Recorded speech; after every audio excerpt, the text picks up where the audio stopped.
तो देखिए आज माता रानी का दिन है, तो मेरा बाबू ना माता रानी के बारे में बताना चाहता है कुछ, तो आप लोग के साथ भी मैं बातें शेयर करना चाहती हूँ। सो चलिए। अभी मुझे बहुत सारी चीज़ें पता थी उनके बारे में, लेकिन कई चीज़ें मुझे नहीं पता थी। तो चीज़ें पहले हमें कोई सारी चीज़ें पता है जो है देवी के बारे में, लेकिन ये 9 रूपों के वर्णन के लिए ये 9 दिन बने हुए थे। उसमें से जो 9 देवी को क्लासिफाइड किया गया अलग अलग चीज़ों के लिए। तो पहली जो देवी है वो शैलपुत्री है। अगर मैं 9 के बारे में बताऊँ, शैलपुत्री, ब्रह्मचारिणी, चंद्रघंटा, कुष्मांडा, उसके बाद स्कंद माता, कात्यायनी, कालरात्रि, महागौरी और सिद्धदात्री। तो सिद्धदात्री पहली है शैलपुत्री। शैलपुत्री जो है वृषभ पे सवार है, वृषभ यानी बैल पे वो सवार है। और वो जो है पूर्व जन्म में जो है ब्रह्मा जी के मानस पुत्रों के एक पुत्र जो था उनका प्रजापति दक्ष की जो है पुत्री थी। वो पुत्री थी तो उनका विवाह शिव जी के साथ हुआ था, लेकिन प्रजापति दक्ष था वो खुश नहीं था उनके विवाह से। तो फिर क्या हुआ कि उन्होंने इनविटेशन दिया, बुलाया एक हवन के लिए। तो शिव जी को नहीं बुलाया, सिर्फ उन्हीं को बुलाया था। तो गई, तो उनका नाम पूर्व जन्म में सती था, तो सती गई। तो फिर उनको नहीं बुलाया, उनको बहुत ठेस पहुंची, तो उन्होंने अपना शरीर जो है उसी अग्नि में त्याग दिया था। और उनका नाम जो है पूर्व जन्म के बाद उनको अब देवी हेमवती और देवी पार्वती के भी नाम से उनको जाना जाता है। और उनकी उपासना करने, उनकी पूजा करने से हमें शक्ति प्राप्त होती है। उनके हाथ में त्रिशूल है, राइट हैंड में यानी दाएं हाथ में त्रिशूल है और बाएं हाथ में कमल है। तो उनका कुछ ऐसा डिजाइन है। और उसके बाद वो जो है ब्रह्मचारिणी। अब जब उन्होंने जो है शैलपुत्री जब वो बनी, तो शैलपुत्री बनने के बाद उन्होंने हजारों सालों तक शिव जी को पाने के लिए तप किया था। और तप के जो मध्य में है वो तप करते करते ब्रह्म यानी तप, उन्होंने उतना तप किया था, तो उस समय उनको ब्रह्मचारिणी बोला गया। इस रूप में उनका क्या होता है, उनके ब्रह्मचारिणी हाँ, उनके जो है राइट वाले हाथ में, दाएं हाथ में जप की माला होती है, बाएं हाथ में जो है आपका कमंडल होता है और ऐसे वो दिखती है। उनके पास जो है वो जो है उनकी जो अगर उपासना करें ब्रह्मचारिणी रूप की, तो उसको करने से हमें जो हमारे लक्ष्य के प्रति जो है हम अपने पूरा निर्धारित करके अपने कार्य को व्यतीत कार्य कर रहे हैं, कार्य कुशलता के बल से हम वो लक्ष्य प्राप्त करेंगे। लेकिन बीच में कई सारी ऐसी चीजें आएंगी जो हमें विचलित करेगी, तो हमारे मार्ग से हम विचलित ना हो, डिस्ट्रैक्शन ना आए। तो डिस्ट्रैक्शन ना होने के लिए ये देवी है ब्रह्मचारिणी। और तीसरी है चंद्रघंटा। चंद्रघंटा सबसे ज्यादा महत्वपूर्ण है, क्योंकि ये इनकी जो है अगर हम इनकी बात करें तो इनका डिजाइन कैसे, इनके पास 10 हाथ है, सिंह पर सवार है और ये जो है अस्त्र शस्त्र इनके हाथों में है। और चंद्रघंटा यानी चंद्र बीच में इनके जो है सिर के मध्य में यहाँ पे चंद्र जो है बना हुआ, इसलिए इनको चंद्रघंटा बोला गया है। और ये महत्वपूर्ण इसलिए क्योंकि सबसे ज्यादा शीघ्र फल, बहुत जल्दी फल यही देवी देती है चंद्रघंटा। सारी देवी में से सबसे जल्दी यही फल देती है। उसके बाद आती है चौथी देवी कुष्मांडा। कुष्मांडा के देवी के पास 8 हाथ होते हैं। 8 हाथ होते हैं तो इस वजह से उन्हें अष्टभुजा भी बोलते हैं। उनके पास कमंडल, धनुष, बाण, कमल, पुष्प, चक्र, गदा, अमृत कलश और जप माला भी होती है उनके पास। जय माता दी। हाँ, उनका जो है ना, उनका काम क्या, कुष्मांडा नाम इसलिए पड़ा क्योंकि पूरा जब ब्रह्मांड की रचना नहीं हुई थी, पूरा संसार काला संसार था, उसमें प्रकाश उन्होंने भरा, उसमें तेज भरा। सूर्य के अंदर के लोक में वो रहने वाली है। सूर्य के अंदर के लोक यानी उनके सामने जो कोई भी तेज आता है तो उस तेज के इक्वल नहीं होता। यानी कितनी भी एनर्जी आती है, कोई भी एनर्जी इंक्रीज हो जाए, उस एनर्जी के इक्वल उनका नहीं होगा। कुष्मांडा जो है कोई भी एनर्जी के इक्वल नहीं है, यानी उनकी एनर्जी, उनका जो तेज है बहुत ज़्यादा, उनका तेज किसी चीज़ों के समान नहीं, बहुत अधिक तेज है, सूर्य से भी अधिक तेज जिसे हम कह सकते हैं, वो उनके अंदर है।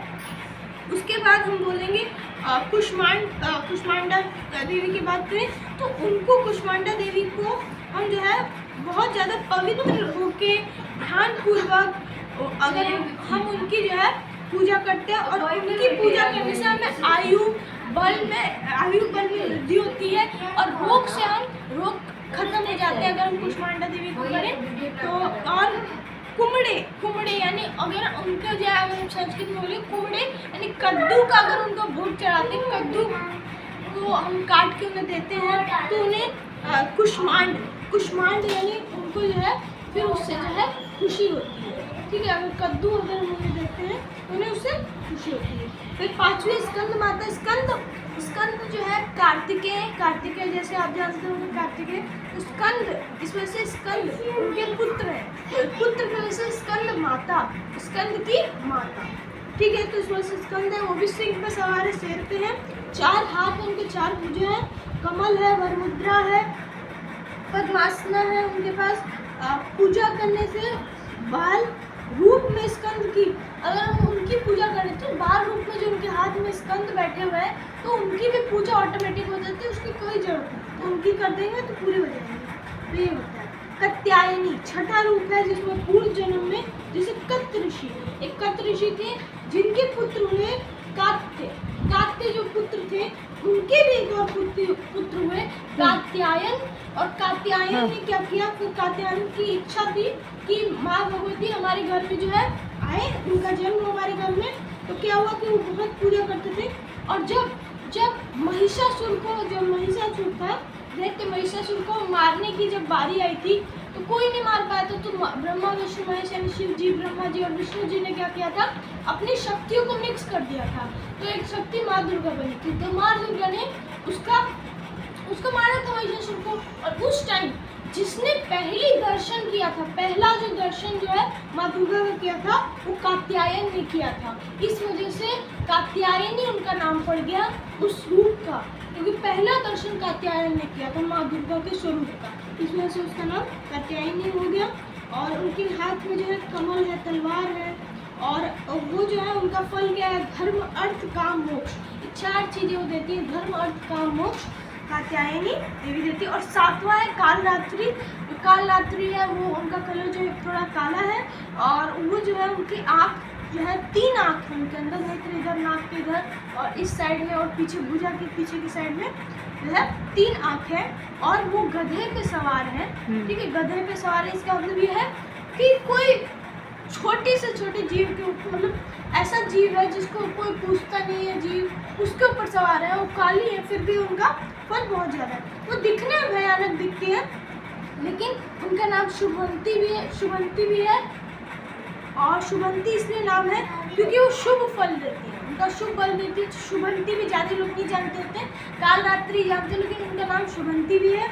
उनके हाथ में वर मुद्रा है, अभय मुद्रा भी उनके हाथ में, उन्होंने वर मुद्रा ऐसे धारण की है, अभय मुद्रा ऐसे की है, और लोहे का कांटा एक टाइप का है उनके हाथ में। उसके बाद खड़ग है, खड़ग जो त्रिशूल टाइप का वो है, और दानव दैत्य राक्षस भूत प्रेत आदि ये सारे जो है इनकी पूजा करने से नहीं आते हैं। फल इनका फल क्या होगा, ये फल हो गया। और जल भय, अग्नि भय, जल भय, अग्नि भय, जंतु भय,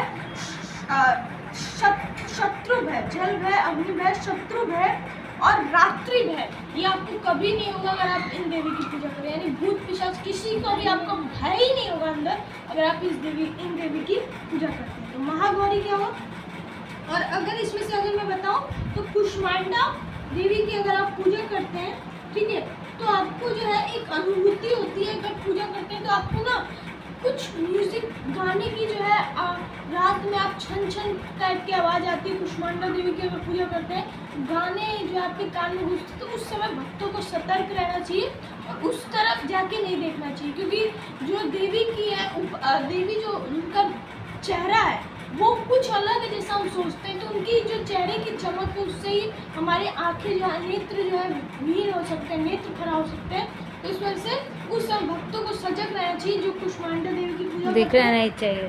चंद्र घंटा, मेरी नानी को दिखती आवाज आती है। चंद्र घंटा देवी, तो चंद्र घंटा नहीं, कुष्मांडा नहीं, चंद्र घंटा देवी। गायक मेरी मम्मी को तो आवाज आती है, आवाज गाने, वो देखती नहीं है। हाँ, गाने की आवाज आएगी, नहीं तो कोई इंस्ट्रूमेंट की आवाज़ आएगी, नहीं तो कुछ ऐसे संगीत की, मधुर संगीत की आवाज़ आएगी जिसको आप महसूस कर सकते हैं, और कुछ ऐसी फीलिंग आएगी जो आपके बगल में कोई बैठा हुआ है आपको लगेगा, लेकिन आपको सतर्क रहना पड़ता है। बस आपको पूजा करनी है, और जैसे पूजा करने के बाद आपको फल की प्राप्ति हो जाएगी। और 8वां रूप है महागौरी का, जो कि सफ़ेद है, इसके पीछे भी एक कारण है। जब जो है आपकी शैलपुत्री ब्रह्मचारिणी जब बनी, बहुत तप कर रही थी हजारों साल तक, तो उनका जो मुंह का कलर है काला पड़ गया था। अब वो काला कलर जो है शिव जी ने जो है रगड़ रगड़ के छुटवाया था, तो जब उन्होंने हटाया तो उनका कलर जो है सफ़ेद हो गया, एकदम चांदी के जैसे सफ़ेद चमकने लगा।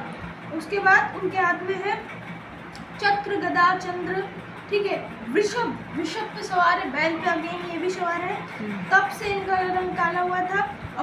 फल क्या है, आपके जितने पाप, जितने बुरे कर्म हैं, महागौरी की पूजा करने से नष्ट हो जाते हैं और दुख भी दूर हो जाता है। और सिद्धदात्री 9वां रूप है, जो आखिरी रूप है जिसमें सिद्ध देने वाली सिद्धदात्री उनका नाम है। चक्र, गदा, शंख और कमल, 4 हाथ में 4 चीजें हैं। और फल उनको क्या मिले, सभी मनोकामनाएं पूरी हो जाती हैं। अगर सिद्धदात्री की बात करें तो आपको सारी सिद्धियां, जितनी भी सिद्धि हैं, बहुत प्रकार की सिद्धियां, आपको कला आपका आ जाएगा, आपका पढ़ाई में मन लगेगा, पढ़ाई कर सकते हैं, जो भी आपकी जितने प्रकार की सिद्धियां हैं। मान लिया कि तलवार चलाने की सिद्धि, तलवार भाजने की जो है आपको जो है कला, और जितने घुड़सवारी टाइप की जो सिद्धियां आपको इन देवी की पूजा करने से मिल जाती है। और लास्ट में इन सबको जोड़कर एक देवी बनती है जिसको बोलते हैं माँ दुर्गा। और माँ दुर्गा जो है ब्रह्मा विष्णु महेश, मैंने आपको बताया था, जो है दैत्य को मारने के लिए हुआ था, महिषासुर को वध करने के लिए उनका जन्म हुआ था। ब्रह्मा विष्णु महेश के तीनों के जो है जो पूरी शक्ति को, पूरी एनर्जी को मिक्स करके जो है एक उत्पत्ति हुई थी, एट लास्ट हुई थी 9 रूपों को जोड़ के, ठीक है। तो 9 रूपों के जोड़ने के बाद उनकी उत्पत्ति हुई थी। तो यही जो है पूरे 9 रूप, शैलपुत्री, ब्रह्मचारिणी, चंद्रघंटा, कुष्मांडा, स्कंद माता, कात्यायनी, कालरात्रि, महागौरी और सिद्धदात्री। एक बार बोलो प्रेम से, जय माता दी, जय माता दी। तो ये जो जय माता दी गए, शेरों वाली माता से सदा ही जय, जयकारा शेरों वाली का, बोल सच्चे दरबार की जय। तो देखिए, बाबू ने मेरे बेटे ने 9 दुर्गा माँ की कथा सुनाई, तो कहानी सुनाई। पहली शैलपुत्री, दूसरी ब्रह्मचारिणी, चंद्रघंटा, कुष्मांडा, स्कंद माता, कात्यायनी, कालरात्रि, महागौरी, सिद्धदात्री, तो सारी माताएं की कहानी सुनाई। तो मैं उम्मीद करती हूँ आपको मेरे बेटे की कही हुई कहानी अच्छी लगी होगी। तो कमेंट में जय माता दी। कई लोग क्या करेंगे, चंद्रघंटा देवी की पूजा करेंगे क्योंकि शीघ्र फल देती है। सारी माँ एक है गाइस, सारी माँ एक है, बस रूप अलग है, नाम अलग है। सारी माँ का रूप इसलिए अलग बनाया गया है कि उनका अलग अलग कर्म बटा हुआ है। तो हम जिस रूप में माँ को ध्याएंगे वो गुण माँ आपके अंदर डाल देंगी। तो मेरे बेटे को जितना, मेरा बेटा आगे जा रहा है, पढ़ रहा है, अच्छा जितना ये बोल रहा है ना, सब उनकी कृपा है। बस मैं ये जानती हूँ। और जो मैं आपके थ्रू, आपसे जो मिल रही हूँ ना मैं सोशल मीडिया पे, वो भी मेरी माँ की ही कृपा है गाइस, वो मेरी माँ ही करी है। बस नवरात्रि के दिन ही मेरा ब्लॉग शुरू हुआ है, सब माँ की कृपा है। और मैं जो भी हूँ सिर्फ अपनी माँ से हूँ। तो एक बार प्रेम से बोल दीजिए, शेरों वाली माता की जय। और मैं अचानक से दिमाग में आया कि मेरे को भी इनके बारे में पता होना चाहिए। 9 देवी नवरात्रि आ रही, अब जैसे कोई भी त्यौहार आता है तो हम सोचते हैं कि आया त्यौहार है, मना लेते हैं, ऐसा नहीं। अब उसमें इंटरेस्ट आपको तभी आएगा जब आपको उनकी पूरी हिस्ट्री पता होगी, पूरी जानकारी पता होगी। मुझे पहले ऐसा लगता है क्या फायदा जानकारी, अब जानकारी लो, पूजा करो। हाँ। बस जानकारी लो, पूजा करिए, व्रत करिए, सब कुछ करिए, पर साथ में अच्छे कर्म करिए। अपने से कुछ बुरा मत करिए। मतलब कोई आपसे पूछे कि पूजा तो कर दो, चलो बताओ, इंस्ट्रक्शन मतलब इंट्रोडक्शन पूछ ले कि देवी के बारे में बताओ क्या होता है, बता पाओगे? नहीं बता पाओगे। तो उससे क्या है कि आपको पहले ही वेल प्रिपेयर हो रहा है। ये आपके एग्जाम में नहीं आ रहा है, नहीं कहीं पे आ रहा है, लेकिन ये आपके दिमाग में जो नॉलेज है ये होनी चाहिए। गाइस प्लीज़ मेरे बेटे ने कहानी बताई है तो प्लीज़ एक बार कमेंट जरूर करिएगा, मेरे बेटे का हौसला थोड़ा बढ़ेगा। जय माता दी जरूर लिखिएगा कमेंट में।